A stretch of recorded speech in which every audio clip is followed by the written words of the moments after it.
বন্ধুরা, তোমাদের জন্য যে ম্যাঙ্গো পাটিসাপটা নিয়ে এসেছি, করে দেখাবো। বিভিন্ন টিপস তোমরা দেখতে পাবে, যেটা পাটিসাপটা একদমই লাগবে না। এর জন্য ময়দা দেখো হাফ বাটি, চালের গুঁড়ো হাফ বাটির থেকে একটু বেশি,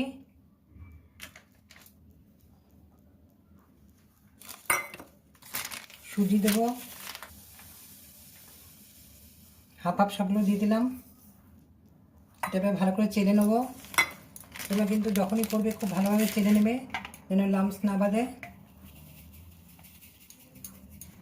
আর এর জন্য আমটাকে পিউরি করে নিতে হবে।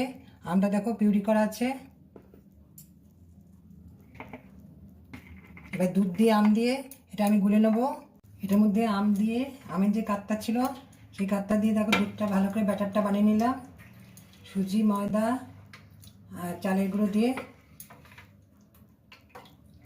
আর এই যে পুরটাকে আমি আমের পিউরিটার সাথে খোয়া ক্ষীর দিয়ে পুরটাকে আম দিয়ে ভালো করে মাখিয়ে নিলাম। এইভাবে পুরটা তৈরি করে নিলাম।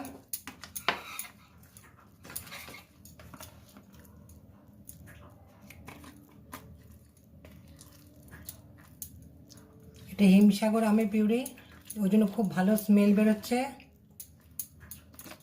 আমি এবার পরপর আমি ইয়েটা দিয়ে, ব্যাটারটা দিয়ে কিভাবে করব তোমরা দেখতে থাকো।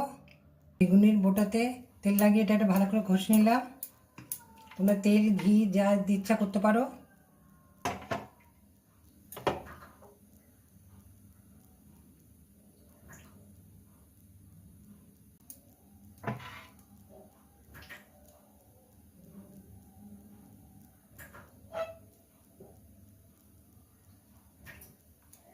একটা পাটিসাপটাও লেগে যাবে না।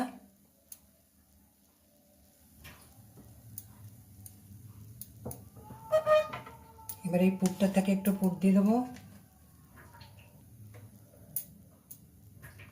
মাঝখানটা একটু পুরটা দিয়ে দিতে হবে সাইড করে, যে কোনো এক সাইড থেকে দেবে।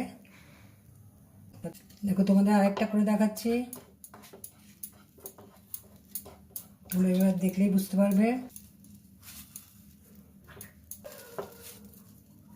প্রথমটা একটু কম হিট হয়, তাই জন্য ব্যাস এবার একটু উঠিয়ে নেবো। বন্ধুরা, এইভাবে যদি তোমরা পাটিসাপটা বানাও তাহলে একটাও প্লেটে পড়ে থাকবে না, সব শেষ হয়ে যাবে। দারুণ রেসিপি। ভালো লাগলে তোমরা আমার চ্যানেলটাকে সাবস্ক্রাইব করে বন্ধু ও ফ্যামিলির সাথে শেয়ার করার অনুরোধ রইল। দারুণ, একবার তোমরা করে দেখবে।